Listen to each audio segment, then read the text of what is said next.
But in the moment, what do you do? Because I know you're brilliant at diffusing situations. What do you do in the moment when we've already forgotten to take the insurance policy out? I think that when I start to see the escalation, when you see the signals that the escalation is going to happen, try to de-escalate first. So whatever strategies that might help to de-escalate him, for example, maybe redirecting him to another activity sometimes. I think that often what happens, though, is we see the escalation and sometimes we can't get to it quickly enough. Right. Or we go to the strategies, like you said, like the breathing, but at the time he's like, I'm not going to breathe now. Right. I'm not breathing now. It's too late to get to that point. So maybe even things that kind of direct him to another activity other than the relaxation things, if the relaxation things tend to bring more of the anxiety up. Yeah.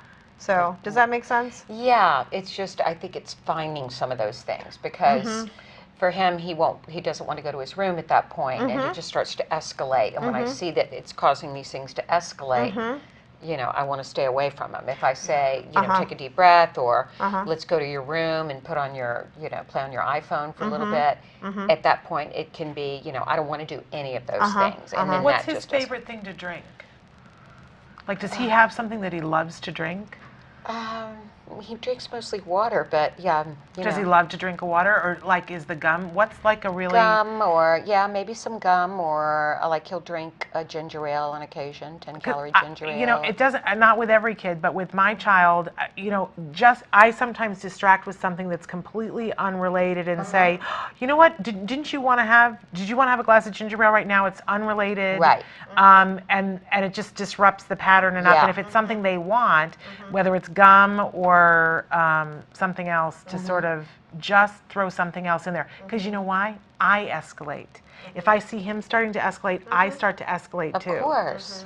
Yeah, and it's keeping that, you know, trying not to raise your voice and get into that. Exactly, absolutely. Intensity. The one thing you want to be careful about, though, is that if you're transitioning to something that he likes, that it's not a result of him getting upset that you transition to it. So that he doesn't so see it's it not a as reward. exactly. So even if it's like for some kids where when they're in frustrating situations, even vocalizing makes them more stressed out, I might even be like, here's the easy button or something, you know, just to be like, I hit this button, we're off.